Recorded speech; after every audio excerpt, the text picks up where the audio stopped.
my darling. Flies in the buttermilk shoe, fly shoe. Flies in the buttermilk shoe, fly shoe. Flies in the buttermilk shoe, fly shoe. Skip to my loo, my darling.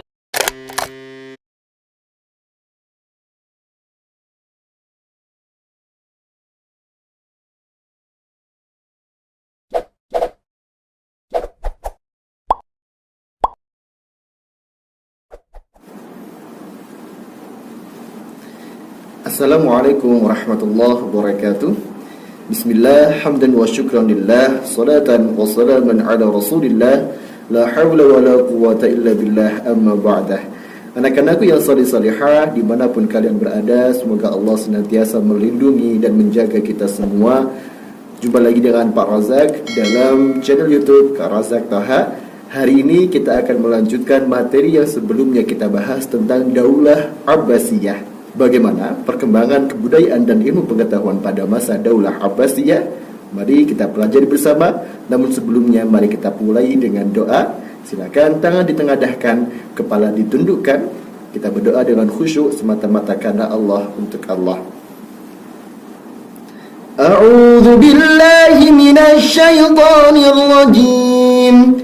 Bismillahirrahmanirrahim.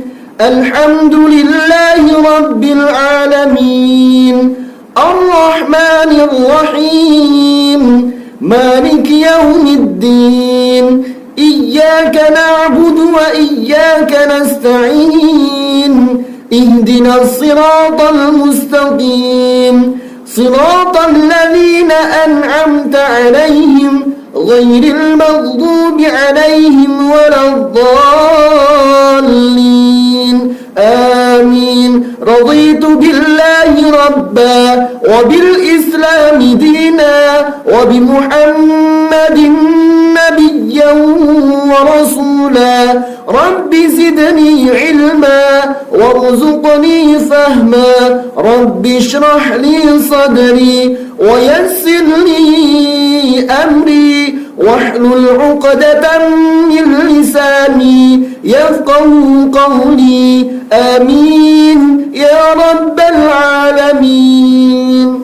Alhamdulillahi rabbil alamin. Anak-anakku yang salih-salihah, sebelum penilaian akhir semester, ini adalah materi terakhir yang akan kita pelajari pada semester ini. Maka pastikan kalian mengikuti dengan baik. Silakan catat semua materi yang kami sampaikan dan jangan lupa kerjakan soal-soal setelahnya. Sudah siap untuk mengikuti pembelajaran hari ini? Alhamdulillahirabbil alamin. Mari kita mulai.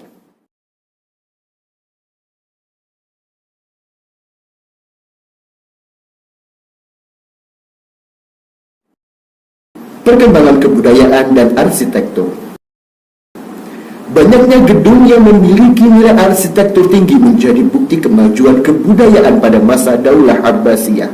Pusat peradaban Daulah Abbasiyah berada di Baghdad dan Samarrah. Baghdad menjadi pusat pemerintahan dan peradaban Islam pada masa Daulah Abbasiyah.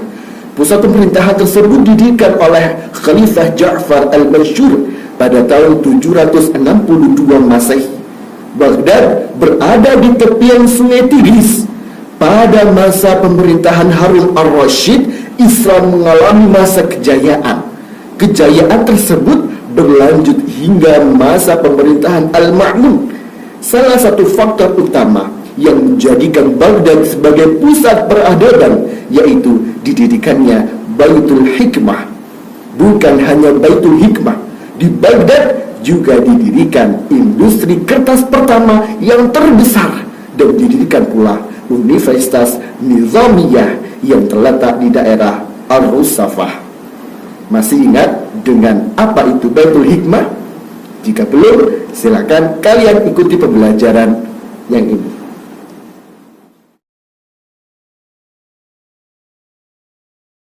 Anak-anakku yang salih-salihah, pusat pemerintahan pun berpindah dari Baghdad ke Samarra. Peristiwa tersebut terjadi pada masa pemerintahan Al-Wasiq. Di manakah letak kota Samarra? Kota tersebut terletak di sebelah timur sungai Tigris dan letaknya 60 km dari kota Baghdad. Di kota ini didirikan 17 istana kecil yang dijadikan sebagai contoh seni bangunan Islam di kota-kota lainnya. Perkembangan ilmu pengetahuan Islam. Pada masa Daulah Umayyah mendirikan berbagai infrastruktur dan lembaga, termasuk lembaga pendidikan. Kebijakan tersebut rupanya diterapkan sampai pemerintahan Daulah Abbasiyah. Semangat mengembangkan ilmu pengetahuan terlihat dari beberapa kebijakan yang dikeluarkan oleh para khalifah. Di antara kebijakan tersebut adalah sebagai berikut. Yang pertama, mendorong penyusunan buku. Yang kedua, mengadakan penerjemahan buku-buku ilmu pengetahuan Islam dari bahasa asing. Yang ketiga, menghidupkan kegiatan-kegiatan ilmiah. Dan yang keempat, membangun pusat-pusat kegiatan ilmu pengetahuan Islam.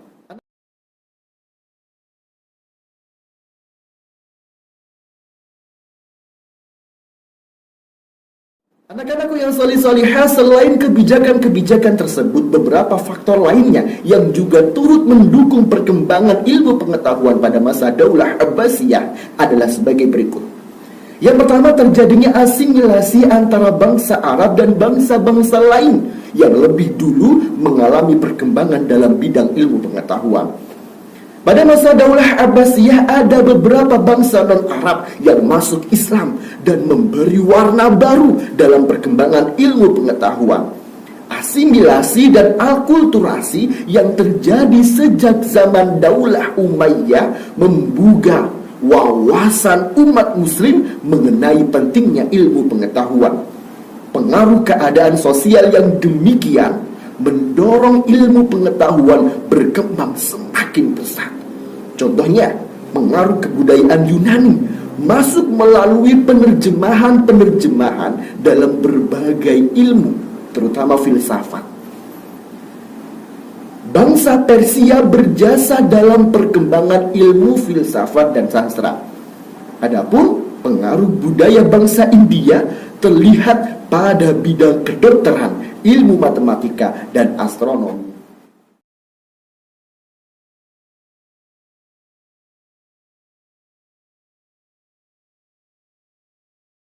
Faktor yang kedua adalah gerakan penerjemahan yang berlangsung dalam 3 fase.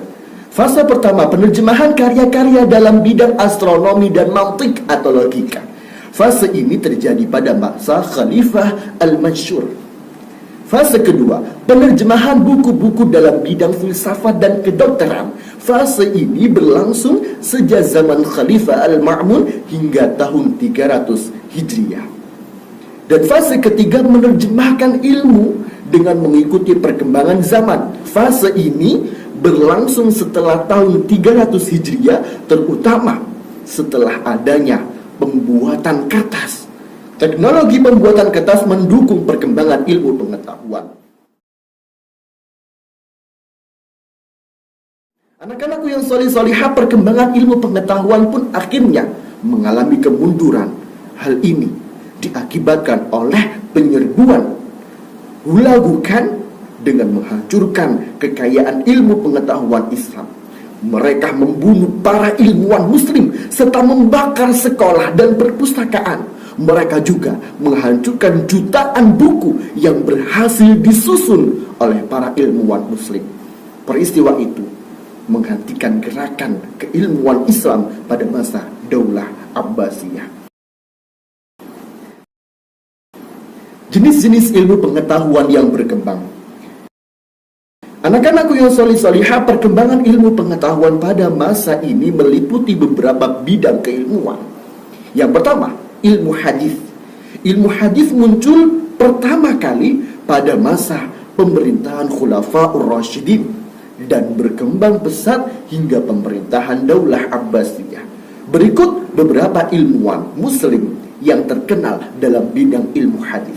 Yang pertama, Imam Muslim dengan karyanya yang terkenal yakni Sahih Muslim. Yang kedua, Imam Bukhari, karya yang terkenal adalah Sahih Bukhari.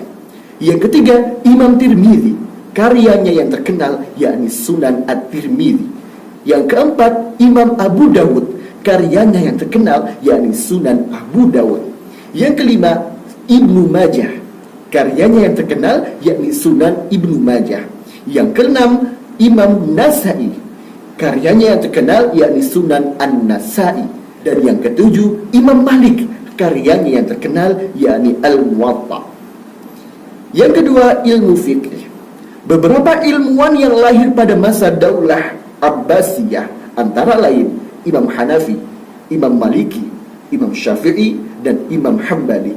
Para ilmuwan tersebut menjadi rujukan umat Islam dalam persoalan fikih, bahkan teori-teorinya menjadi madhab dalam Islam.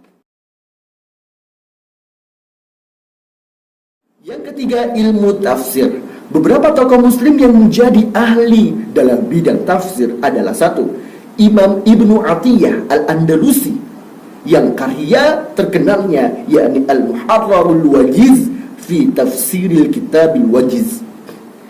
Yang kedua, Imam Ibnu Jarir At-Tabari, karyanya yang terkenal yakni Jami'ul Bayan fi Ta'wilil Quran atau Tafsir At-Tabari.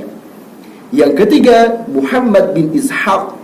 Yang keempat, Muqatil bin Sulaiman, tafsir terkenalnya yakni Tafsir Al-Kabir. Dan yang kelima, Imam As-Sudai.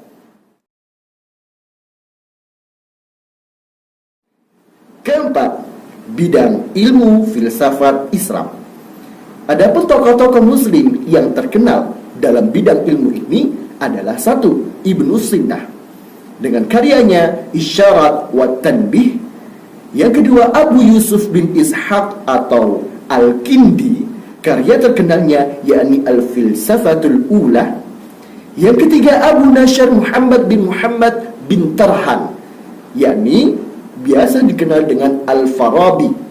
Karyanya yang terkenal yakni Al-Jam'u Baina Ra'yayil Hakimain.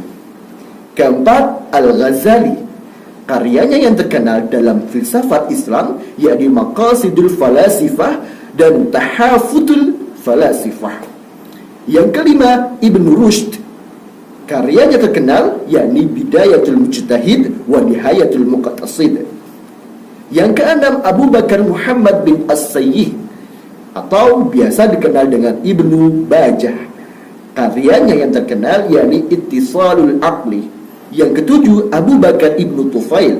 Dan yang kedelapan, Hay bin Yaqzan. Anak-anakku yang solih-solihah, adapun bidang ilmu yang kelima yang berkembang pesat pada masa Daulah Abbasiyah yakni ilmu tasawuf. Ilmu tasawuf adalah ilmu yang membahas tentang cara mendekatkan diri kepada Allah Subhanahu wa ta'ala dengan benar. Adapun tokoh ilmuwan muslim yang turut memperkembangkan ilmu tasawuf adalah satu, Al-Ghazali, karyanya yang terkenal dalam bidang ilmu tasawuf yakni Ihya Ulumiddin. Yang kedua, Al-Qushairi, karyanya yakni Ar-Risalah. Yang ketiga, Syahabuddin, karyanya yang terkenal yakni Al-Wariful Ma'arif. Bidang ilmu yang keenam yakni ilmu kalam, yakni ilmu yang membahas tentang ketuhanan. Tokoh ilmuwan muslim yang terkenal pada masa Daulah Abbasiyah dalam bidang ilmu kalam, yang pertama adalah Al-Ghazali dengan karyanya Al-Iqtisad fil I'tiqad. Yang kedua, Ad-Dam. Yang ketiga, Abu Huzail Al-Allaf. Yang keempat, Abu Hasan Al-Ash'ari dengan karyanya Maqalatul Islamiyyin.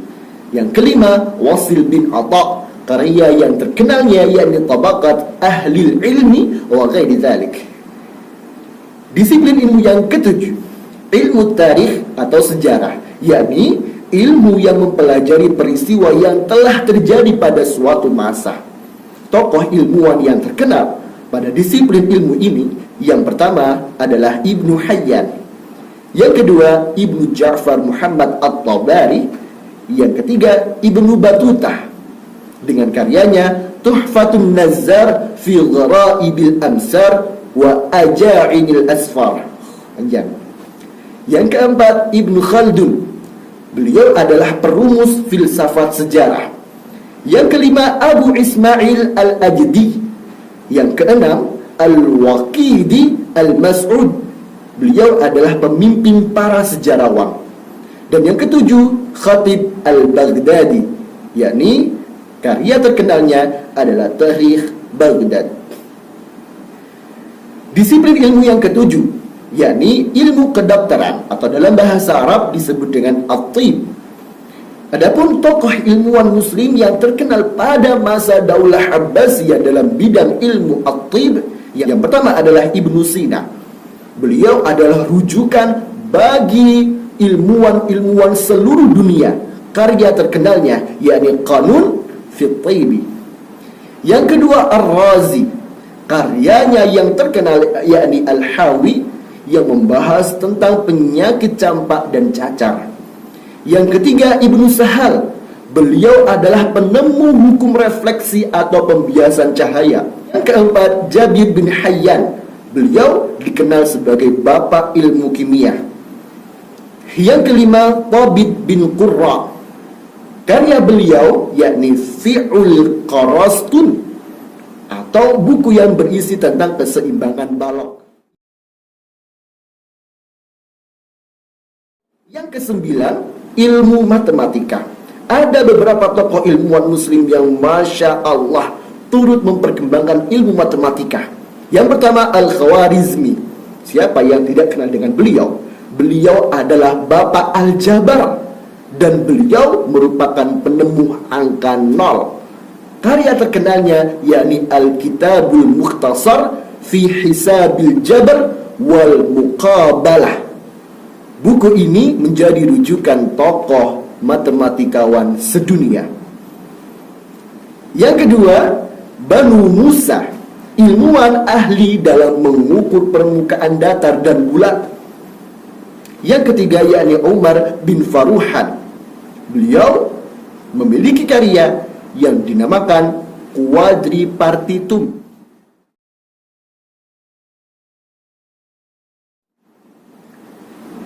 Disiplin ilmu yang ke-10 yakni ilmu astronomi, atau dalam bahasa Arab disebut dengan ilmu falak, yakni ilmu tentang benda-benda langit dan fenomena-fenomena yang ada di luar angkasa.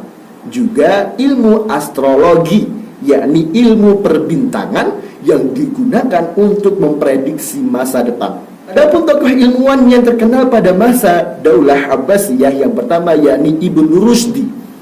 Beliau salah satu tokoh yang menentang paham astronomi yang dikembangkan oleh Ptolemeus. Yang kedua Al-Farazi, beliau adalah pencipta astrolabe.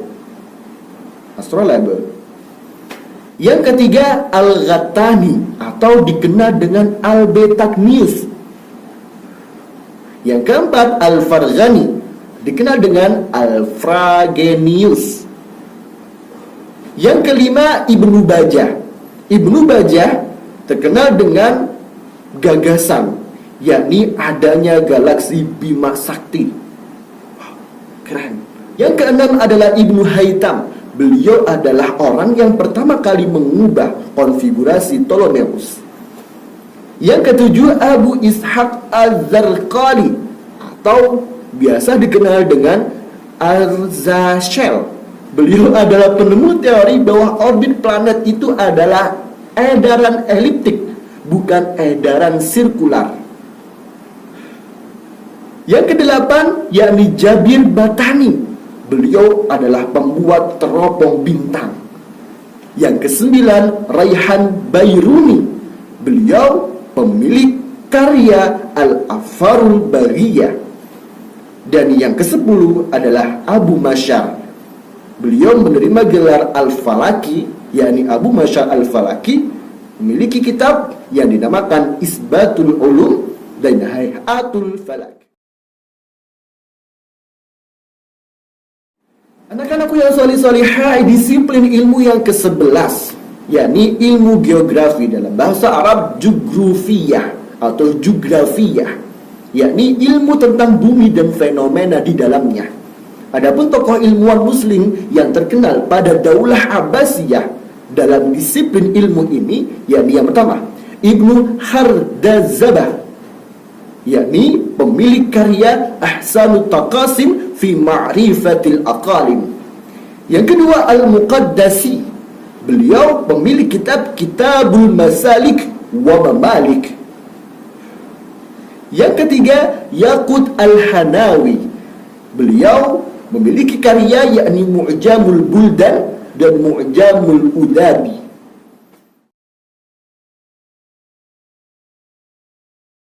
Disiplin ilmu yang ke-12 yakni ilmu sastra dan bahasa. Anak-anakku yang solih-solihah, upaya Daulah Abbasiyah dalam mengembangkan disiplin ilmu sastra dan bahasa yang pertama yakni ditetapkannya bahasa Arab sebagai bahasa resmi negara. Adapun ilmu-ilmu yang berkembang yang kaitannya dengan sastra dan bahasa, yang pertama ilmu nahwu, yang kedua ilmu saraf, yang ketiga ilmu ma'ani, yang keempat ilmu bayan, dan yang kelima ilmu badi'. Adapun tokoh-tokoh dalam ilmu bahasa, yang pertama adalah Mu'az Al-Harra, yakni ilmuwan bahasa Arab dan nahwu. Yang kedua Al-Kisai dengan karyanya Ma'anil Quran wa Maqtu'ul Quran wa Mausuluhu. Yang ketiga Imam Sibawayh, pemilik kitab As-Sibawayh. Dalam bidang ilmu sastra, tokoh-tokoh yang turut memajukan ilmu sastra, yang pertama Ibnu Bassam, karya terkenalnya yakni Az-Zakhirah Ji Mahasin Ahlil Jazirah. Yang kedua Al-Jashiyari dengan karya yang terkenalnya yakni Alfu Lailah wa Lailah, tentang kisah 1001 malam. Yang ketiga Ibnu Abdul Rabbih, karya terkenalnya yakni Al-Iqdul Farid. Dan yang keempat Hasan bin Hani Abu Nuwas, karya terkenalnya yakni Diwan Abu Nawas. Bidang ilmu yang ke-13 yakni keilmuan bidang seni dan budaya.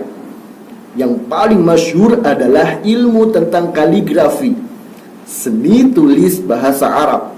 Adapun tokoh-tokoh muslim yang turut memajukan bidang ilmu ini, yang pertama adalah Ibnu Muqlah.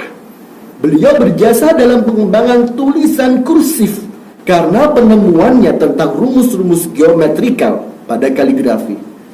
Ada 3 unsur kesatuan baku dalam pembuatan huruf yang ia tawarkan, yaitu titik, huruf alif, dan lingkaran. Selain itu, ia juga memelopori pemakaian 6 macam tulisan pokok atau disebut dengan al-aqlamus sittah. Yang pertama, thuluth, naskhi, muhaqqaq, raihani, riqah, dan tauqi' yang merupakan tulisan kursif. Ulama yang kedua dalam bidang ilmu ini adalah Yaqut Al-Musta'simi. Beliau seorang kaligrafer terkenal. Beliau mengenalkan metode baru dalam penulisan kaligrafi secara lembut dan halus terhadap 6 gaya pokok yang terkenal. Ulama yang ketiga yakni Ishaq bin Muhammad. Beliau hidup pada masa Khalifah Al-Mansur. Dan yang keempat adalah Ad-Dhahhak Ibnu Ajlan. Beliau hidup pada masa Khalifah Abu Abbas As-Saffah. Anak-anakku yang salih-salihah, selain kaligrafi, instrumen musik yang berkembang dalam masa Bani Abbasiyah antara lain adalah kitarah, yakni gitar, murabba, semacam gitar, kemudian sahrun, yakni kecapi yang lengkung, dan misbar, yakni kecapi klasik. Selain itu, di Spanyol juga muncul tokoh dalam bidang musik dan suara seperti Al-Hasan bin Nafi' yang mendapat julukan Zaryab. Anak-anakku yang solih-solihah, itulah perkembangan ilmu pengetahuan dan kebudayaan pada masa Daulah Abbasiyah. Semoga kita termotivasi untuk turut mengembangkan ilmu pengetahuan yang sudah beliau-beliau ajarkan kepada kita. Semoga kelak di masa yang mendatang ada anak-anak Warazak yang turut menjadi ilmuwan-ilmuwan yang berpengaruh dalam kehidupan sehari-hari. Amin, amin ya rabbal alamin.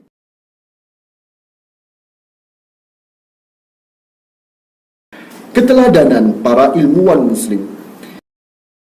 Anak-anakku yang solih-solihah, adanya beberapa karya yang luar biasa di atas membuktikan bahwa perjuangan ilmuwan-ilmuwan muslim dalam mengembangkan ilmu pengetahuan sangatlah luar biasa.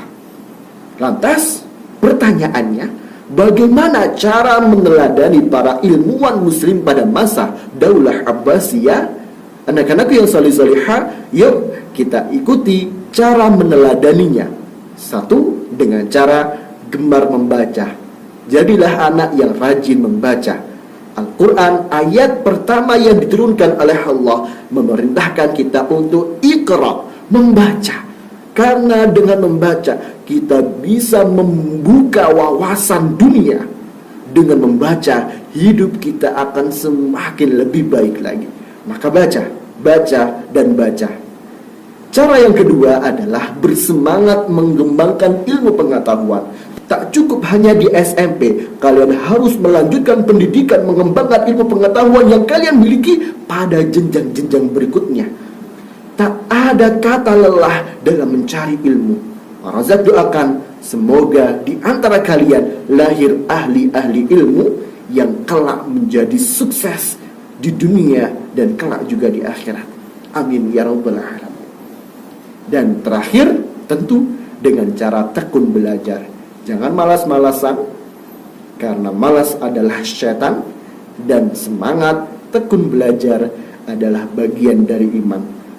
Mari anak-anakku yang salih-salihah, dengan materi yang Pak Rozak sampaikan hari ini, semoga bisa memotivasi kalian untuk semangat belajar. Jangan pernah berhenti untuk belajar. Setiap hari jadikan sebagai hari kalian untuk belajar.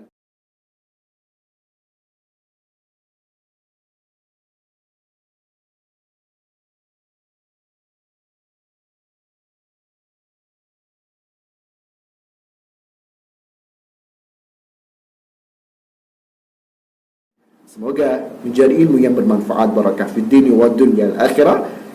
Mohon maaf jika ada salah dan kurangnya. Mari kita tutup dengan bacaan doa kafaratul majlis. Subhanakallahumma wa bihamdik, ashhadu an la ilaha illa ant, astaghfiruka wa atubu ilaik. Walhamdulillahi rabbil alamin. Wal 'afwu minkum, ihdinas siratal mustaqim. Wassalamu alaikum warahmatullahi wabarakatuh.